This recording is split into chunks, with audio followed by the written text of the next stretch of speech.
Olá, alunos do segundo ano, estamos começando agora a nossa segunda aula do terceiro bimestre.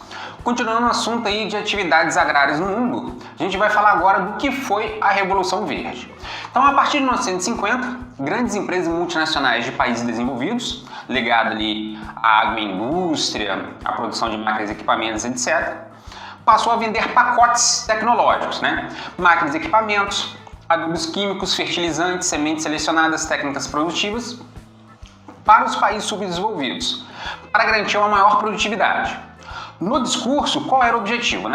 Auxiliar e contribuir para os países subdesenvolvidos a aumentar a produtividade e assim superar o atraso no campo e combater a fome. Na prática, o que ocorreu? Aumentou a dependência tecnológica dos países subdesenvolvidos e garantiu um aumento de lucro das empresas transnacionais dos países desenvolvidos. Consequências: houve um aumento da concentração de terras, com mudanças na estrutura fundiária dos países subdesenvolvidos, endividamento dos produtores rurais e aumento dos impactos ao meio ambiente.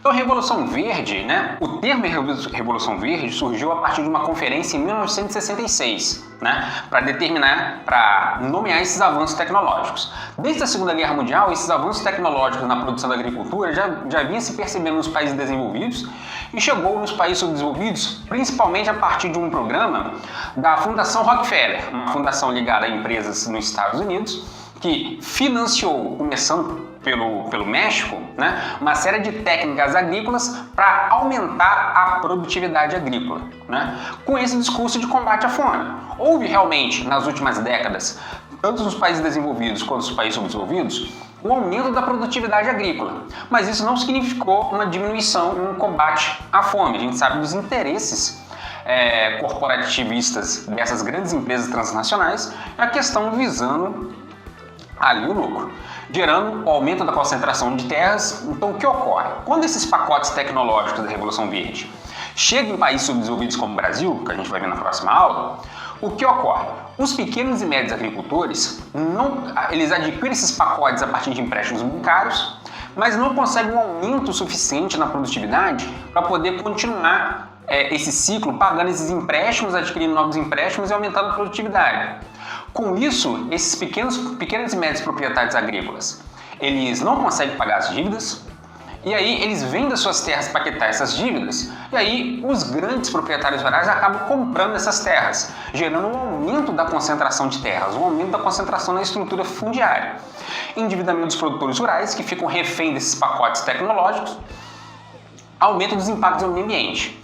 Por quê? O que aconteceu depois da Revolução Verde? Como essas técnicas de produção agrícola agora podem ser utilizadas para aumento da produtividade e também para tornar terras inférteis férteis para a produção agrícola, começou o avanço da produção agrícola sobre áreas florestais em países subdesenvolvidos, como a questão na floresta amazônica, que o solo da floresta amazônica é um solo muito pobre. Se você retirar a floresta, é um solo muito pobre, um solo pouco fértil para a produção agrícola.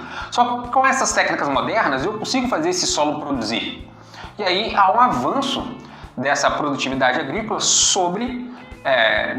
dessa produção agrícola sobre áreas de mata, áreas florestadas nos países subdesenvolvidos.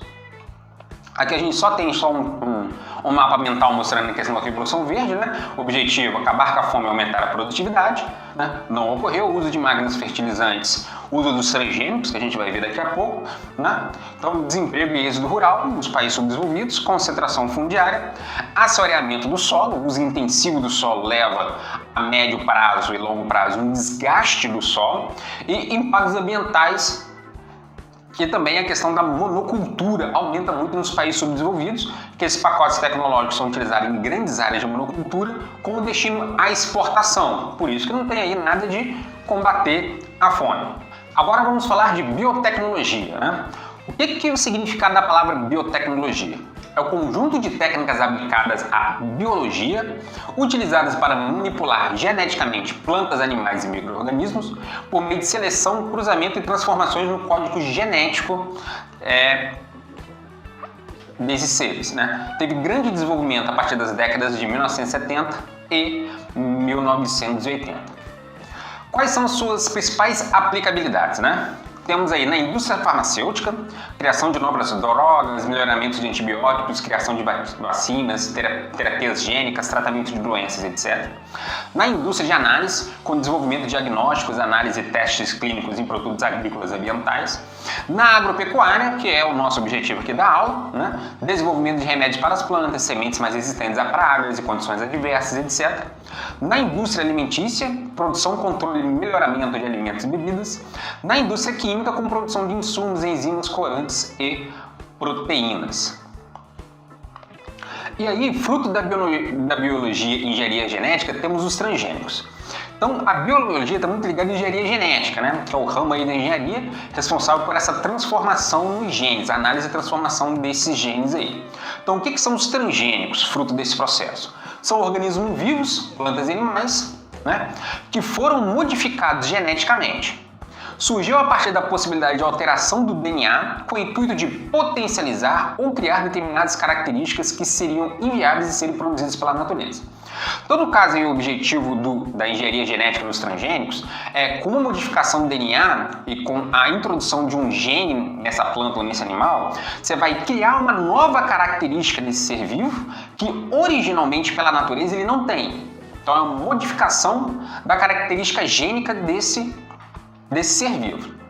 Com isso, essa planta ou esse animal vai adquirir uma determinada característica que vai possibilitar que ocorra algo que a manipulação genética permitiu para aquilo, como por exemplo uma planta que naturalmente ela não seria resistente a uma determinada praga, e aí com a alteração genética daquela planta eu introduzo um gene e faço uma modificação daquela planta, uma característica que naturalmente ela não tem, da qual ela vai ser resistente para um determinado tipo de praga. É uma aplicação da engenharia genética na transformação desse ser vivo, da planta ou de animal. Com isso a gente tem aí os transgênicos.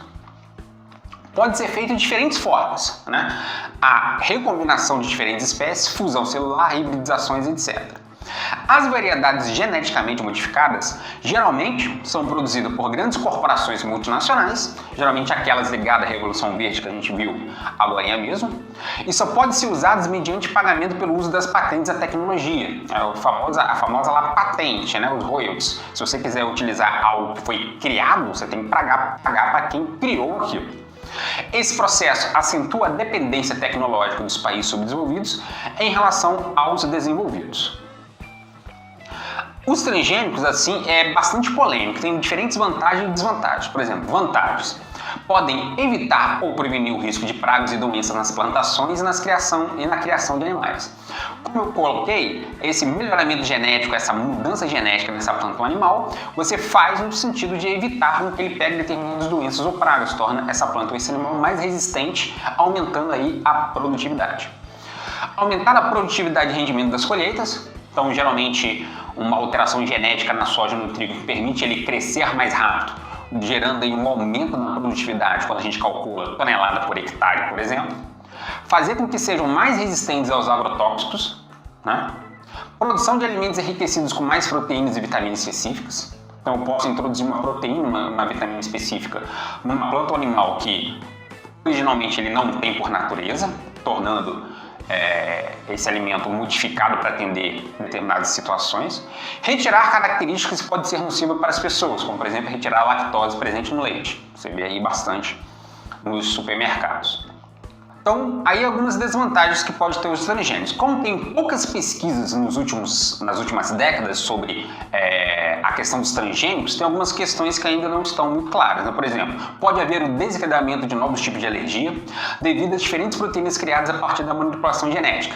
Então, por exemplo, determinada pessoa que é sensível a algum tipo de proteína, se aquilo não tiver discriminado no produto, né, a pessoa pode ter um desencadeamento de uma alergia por causa da modificação genética da planta ou do animal. Podem se criar efeitos inesperados que podem ser imprevisíveis, nós não sabemos. Podem ser produzidas substâncias tóxicas quando não há controle na manipulação dos transgênicos, então as pesquisas têm que ser feitas com muito cuidado em relação a isso, né? As alterações genéticas podem provocar sérios desequilíbrios ecológicos afetando determinado ecossistema, né? Principalmente se geneticamente eu introduzo uma planta em um determinado ecossistema que pode causar um desequilíbrio por ser uma planta que não é originalmente daquele ecossistema, né? E a diminuição da biodiversidade ao haver uma padronização da utilização de determinadas plantas e animais que tem essa alteração genética. Algumas aí das desvantagens. Então, assim, é muito polêmica a questão dos transgênicos, a questão da gente falar da biotecnologia, da engenharia genética, mas está aí, né? Geralmente você vê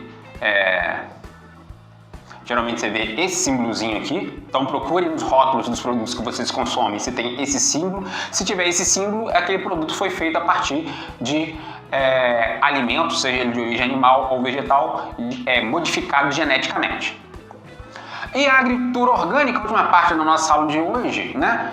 Então contraponta toda essa questão da Revolução Verde dos transgênicos. Então a agricultura orgânica surge na Inglaterra nos anos 50 e 60, é um termo que já começa a falar ali nos anos 30, mas a força surge nos anos 50 e 60 na Inglaterra, que é o manejo sustentável da unidade de produção com enfoque sistêmico, priorizando a preservação ambiental e a biodiversidade, né? Procurando aproveitar os ciclos biogeoquímicos das plantas e animais e a qualidade de vida humana. Os processos biológicos vão substituir os insumos tecnológicos. Desse modo, é uma prática que pode contribuir para a redução dos danos causados aos ecossistemas. Então, o que seria essa preservação ambiental e o uso dos ciclos biogeoquímicos, né? Então, você não usa agrotóxicos, pesticidas, inseticidas, você não usa correções do solo que sejam feitos industrialmente, você não usa máquinas e equipamentos, né?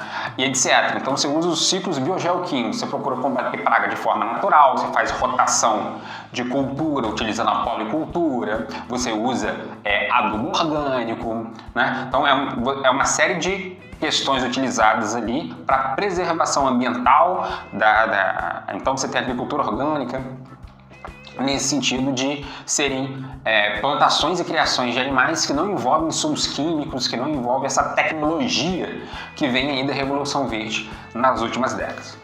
Encerramos a aula de hoje, a nossa segunda aula do terceiro bimestre. Se inscreva no canal, dê o seu like lá, deixe seu comentário e até a próxima.